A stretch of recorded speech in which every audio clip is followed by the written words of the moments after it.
You may or may not be able to see this, so I'm going to go ahead and restart this. Alrighty, restarted the Fraps. Hopefully it's going to make sure to pick up the StarCraft 2 editor.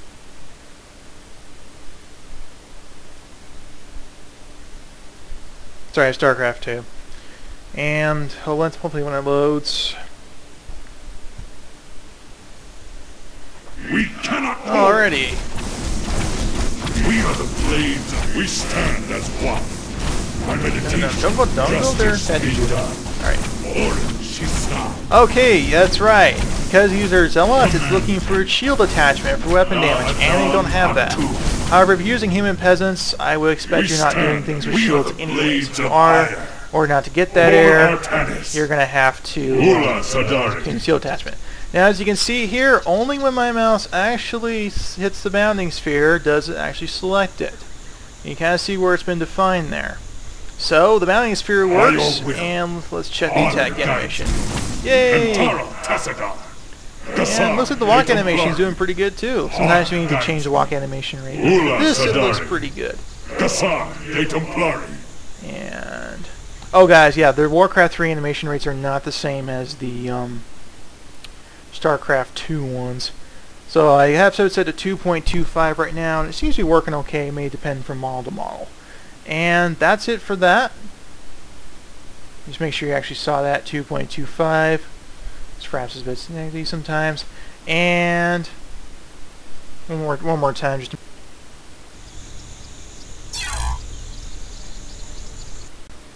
Alrighty, it's 3 cheers and a tiger for me. I finally found it. Replaceable textures, command buttons, and peasant.blp. Alrighty. And we are going to extract this. And check that. And we're going to go down here to our folder.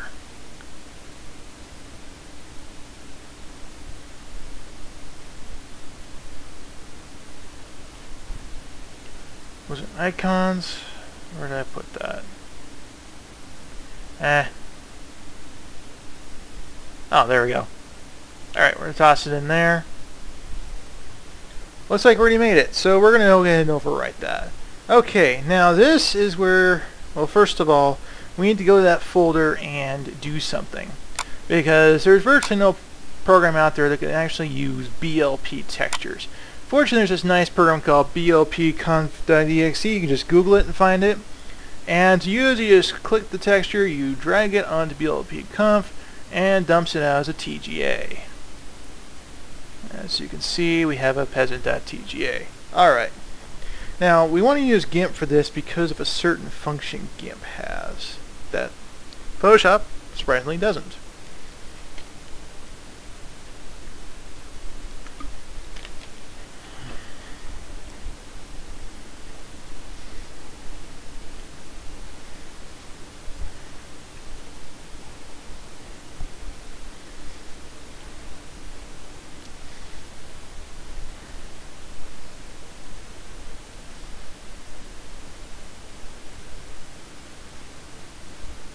By the way, if any of you want to join a certain set of projects, there's lots of them here. WarCraft's kind of an old post. I've got World War Zombies reanimated using some WarCraft 3 models. Mostly just doing, actually, that can be tossed to almost anyone for balancing and training a big thing and balancing too. And there's a general development group post if you're interested in that. As you can see here, we got Rise of the Reich, the premium project. We got High Seas Diplomacy, which I was kind of making this model for. And here's some contact info. So memorize this, and if you want to learn how to do this stuff, because I'm desperate for practically anyone, or you already know how to do it, I'd be very, very appreciative if you go ahead and help out with these projects. The models are ultimately going to end up being public.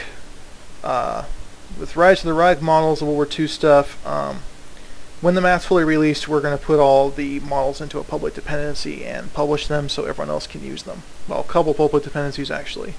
And the other stuff, A lot of it's already released on Broken Alliances. I'll probably move a lot of that over to Hive Workshop at some point, mostly because Malpheus has apparently got a new job and I can no longer get in contact with him to put these models up.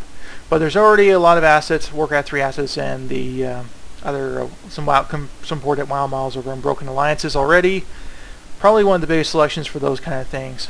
Anyways, we got GIMP open. We are now going to open the texture.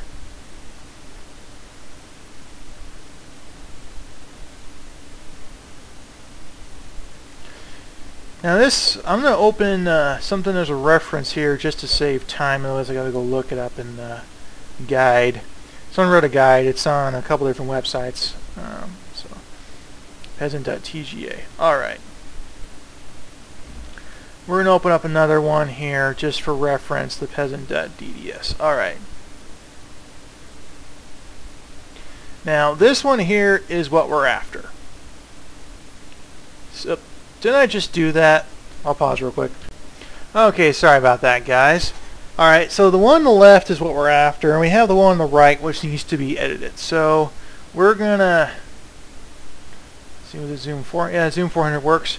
And we're gonna select, let's see here. No. Certain selection I want. Let me see if I can find the tool. Ah, there it goes. I'm gonna select this part here. Was that definitely, no, that was it. No. Alright, we're going to select this part here. Alright, that's what we want. And then we're going to go select, we're going to invert it, and we're going to delete that.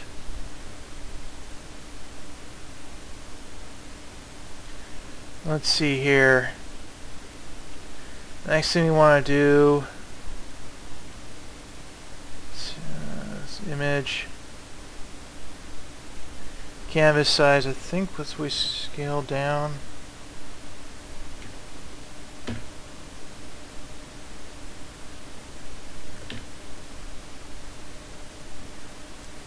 Scratch that. Okay. So we want that part there, and the next thing we want to do is we want to get rid of this black part here. Well, actually, first thing we need to do is we need to resize this. Now, StarCraft 2 uses 76 by 76, so we're going to go scale image. This is the size you want, and then pixels, of course. And there it goes. Next thing we want to do color, and we want to use a function. So color. We want to use a function. Where'd it go?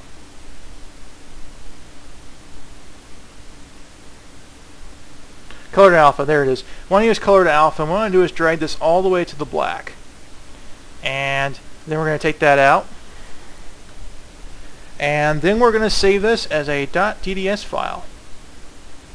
Actually, you don't want to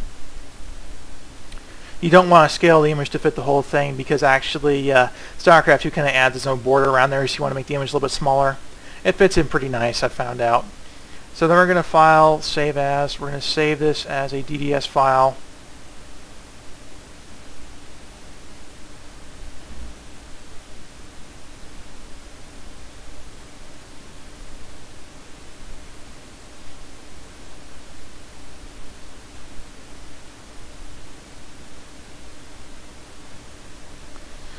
Just going to set that to DDS.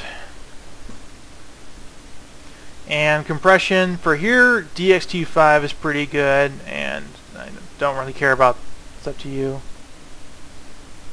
Okay. Apparently I cannot generate bitmaps for certain files, so we're not going to do that. And that's it. You now have a working icon for StarCraft 2. It'll be able to do all the autocast and everything else, because StarCraft 2 controls everything by the alpha channel. So if they don't put a purple, it'll change the tint a bit, etc, etc. For default, it just uses black, Terran, probably a green thing or something. So anyways, that's about it for the icon. That's the ported model. For the other objects, the bag the peasant was carrying as well as the lumber, you're going to have to import the peasant, well, go back to the peasant.max file, save a new one, and you're going to have to delete everything but the bag, center the bag in the 3D Studio Max, the grid there, center it, and then export that separately, so you can have the bones and export the bag separately, and do that all over again for the lumber. Actually, you're going to want to also add some attachment points. I'm not going to go into where and how to do that for this guide. And then you're going to have to use actor model attachments to make them appear and disappear when you want to. And that will do Theme and Peasant. Everything else from Warcraft 3 is pretty much easier than this. So if you can do this, then you can do any of them. And that's about it. Thank you, and see you guys later.